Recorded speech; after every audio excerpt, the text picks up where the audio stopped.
Did my toddler just fall asleep 3 hours past her bedtime because her body thought that a 5:30 p.m. car nap was a good idea? Yes. Did I basically fall asleep in there with her for most of it? Also, yes. So, good morning, I guess, at 10 p.m. That is just to say that if I lose my train of thought more than usual, it's because I basically just woke up from a nap. Whoops. I am Erin. Oh, let's do my intro. Hey there, welcome back to my channel, or welcome to my channel if it is your first time here. My name is Erin, and I make videos about sewing and what I get up to here in my sewing room. Today, we are playing 20 questions. This is a hashtag or a challenge question thing that was started by Anette from Sewing in Michigan. I first saw it on Ro Can Sew's channel.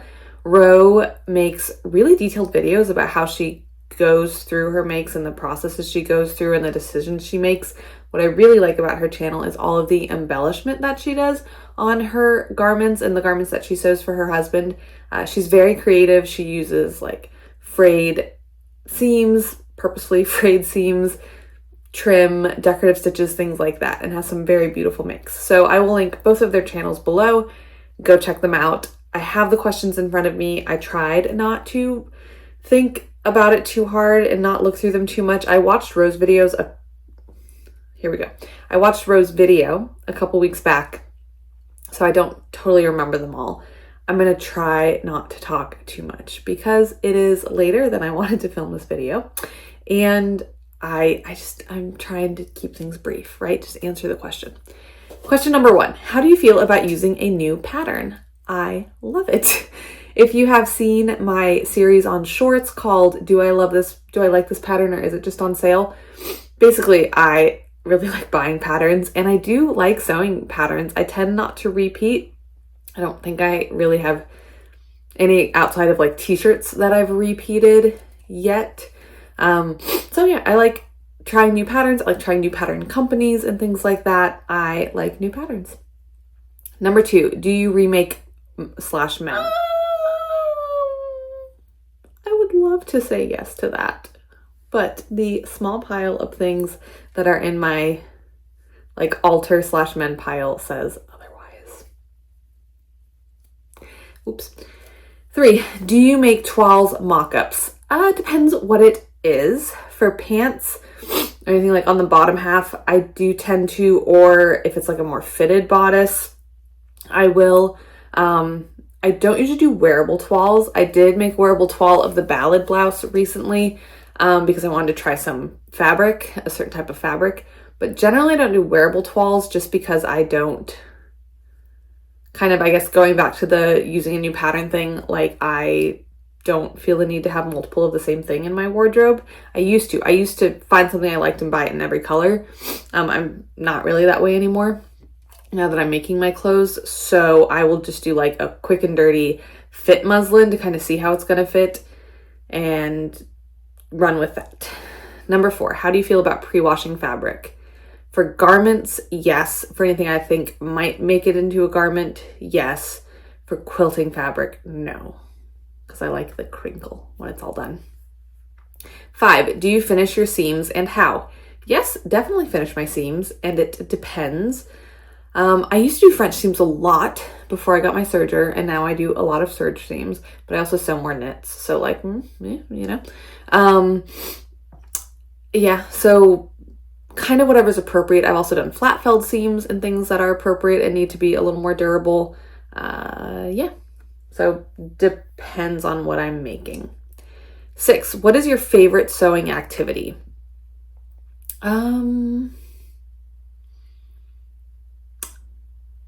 I don't know. I don't know if I have a favorite.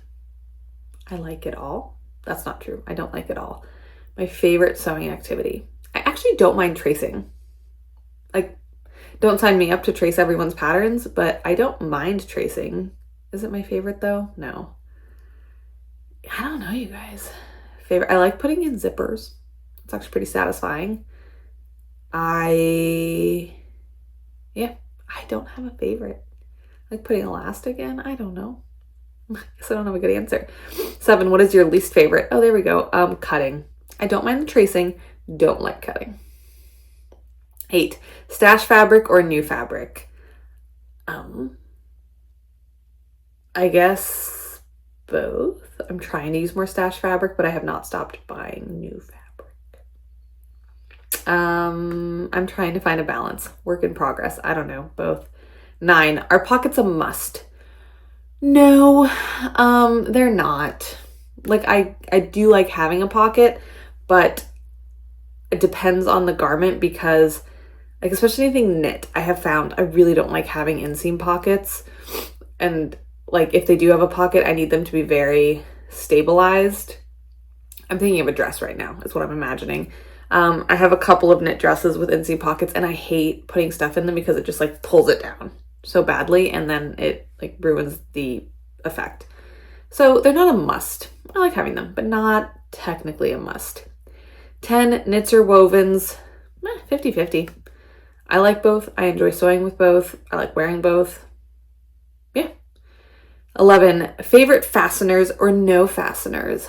I don't know if I have a favorite fastener. I do like fasteners depending obviously on the garment. I don't love the little like button and loop situation on the back of garments.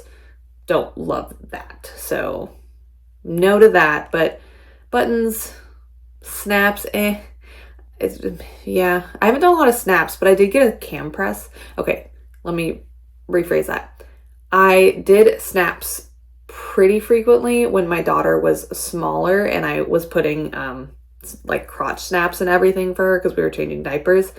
And I did not have a whole lot of luck with a couple of different tools that I tried. Since then, I've gotten a cam press, but I've not done snaps since then. I've only used the cam press for grommets. So I think now that I have the cam press, and if I got like all the snap stuff for those or actually did it, then I would be fine with snaps. Zippers, fine.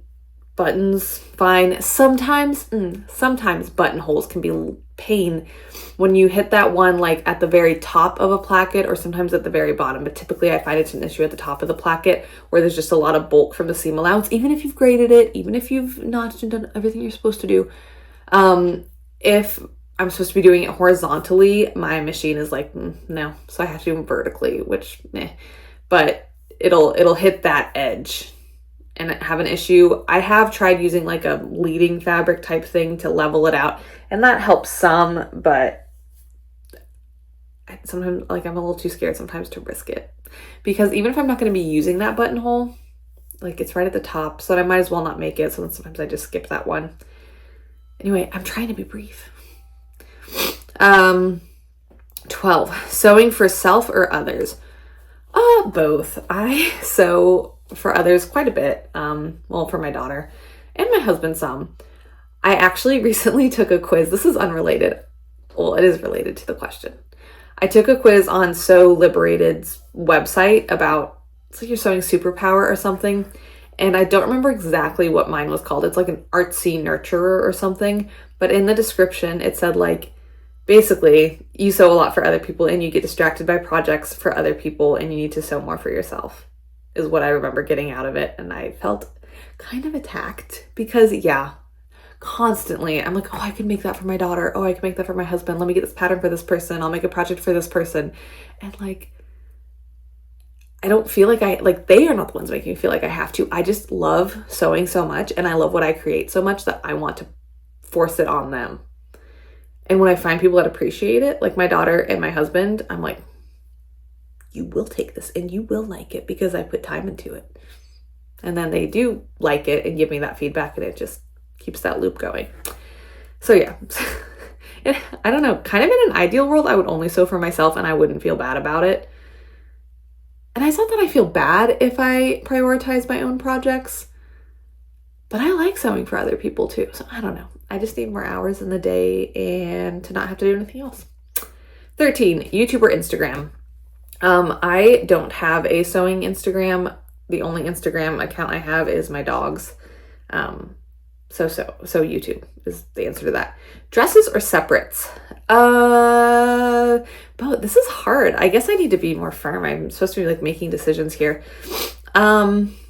Dresses I find easier to style. Separates I find more functional in my daily life. I'm a stay-at-home parent to a toddler. I do still wear dresses a fair amount. Especially now that I'm not like actively crawling around playgrounds and stuff as much with her, but there is still a lot of up and down and playing in places with her. So if I could only, okay, let's phrase it this way. I could only wear dresses forever or only wear separates forever. Separates? Oh, that was not a confident answer. Okay. Separates, question mark? We're leaving it there. 15. How do you get rid of or pass on me maids? I'm going to be very honest right now, and please don't judge me. I haven't gotten rid of a lot, first of all, so I haven't had to like develop a great system. But for the ones I have gotten rid of, I have donated them. I have heard that some places won't take donated me maids, or like they check for size labels and stuff like that. And I do have the intention and the idea to get size labels. Because my goal is not to just have fabric end up in the landfill, right? However, I only have so much space in my house. I only have so much space in my wardrobe. I'm not donating gobs of me maids. It's been like 5 items or less, maybe more than that, but not a ton, right? Like not a ton. I am sending less to the landfill than any other fast fashion company out there. I am sending less to the landfill than probably most average people that do a once a year closet clear out. Okay, like it's not great if I donate these things and they don't make it to someone else, but I also don't think it's the worst thing in the world, and I'm not personally killing our earth by doing it. I'm okay with it for now. I do want to get size labels, yada yada. It hasn't happened yet. It's probably not going to happen for a while. That's all. Okay. Please don't hate me. 16. Quick sew or involved sew? It depends. Quick sew or involved sew? Involved sews are a lot more satisfying to me, so I'll say involved sew. 17. Social or solitary? Social. I end up sewing solitary most of the time. I think most of us do. But when I do have opportunities to sew socially, like, yeah, I might not get as much done, but it's really fun. And I always have a really good time just being around other people sewing. 18. Do you have a dedicated space? I do. I have a sewing room in this house. In our last house, I did not. So I feel very lucky to have a sewing room in this house. It's pretty small, but it's mine. I have stuff everywhere. I've maybe exploded out of it a little bit. I have my second sewing machine set up in the family room right now, because my husband is not home currently, and he saw it on FaceTime the other day, and he was just like, what's going on over there? I was like, it's just temporary. Probably. We'll see. When he gets back, it'll probably come down. Or I'll sell it as like, oh, it's out in the family room. Like I can sew while we watch TV together and catch up. I don't know. Honestly, he wouldn't mind, and he didn't mind. He was just like, your sewing stuff is expanding. Okay, 19. Labels or no? I have some cute labels. I do like labels. I'm not heartbroken if I forget to put one in. I need to get size labels. That's what I need. 20. Percentage of me maids versus ready to wear. I would say 95% me maids, at least if we're talking like everyday clothing, as I point to a not me made. Everyday clothing. The only ready to wear that I generally wear anymore are a couple pairs of jeans. I have 2 pairs of jeans that I really like that I wear. And then active wear, I would say, is 50-50. What I wear regularly. The shirts I tend to wear when I work out are like from races. So those are ready to wear. All the swimwear I reach for now is me made. My loungewear actually is still very much ready to wear. There are a couple me mades that I'll wear, but for the most part, I have some, oh, these are me made. The shorts I'm wearing right now are me made, but I have some ready to wear pajama shorts from Soma that I really like, and then I like oversized t-shirts that are like graphic. This is my, I don't know if I can show you. I've had this since college. My fighter pilot bald eagle. I used to only wear it for the 4th of July and voting. I always vote in this shirt. It's very America coded. Where is such a weird country? But I think I lost one of my pajama shirts. I haven't been able to find it. So I had to pull, this one out of its place of honor as my 4th of July and voting shirt. Maybe we're not a weird country, but I'm a weird American. I don't know. So yeah, I've had this since I was in ROTC in college. We did intramurals. I just love it. It's so goofy. We did intramurals in ROTC for part of the semester, like for our physical training. And my team, one year, my intramural team bought these shirts. So it's also nostalgic for me. Anyway, thank you so much for watching this video. Let me know your answers to these questions down below, especially if you have any strong feelings about any of them. I wish I had stronger feelings about them, but a lot of them I was like, I don't know both. So maybe this wasn't that great. Anyway, I will see you guys in the next video. Have a great day.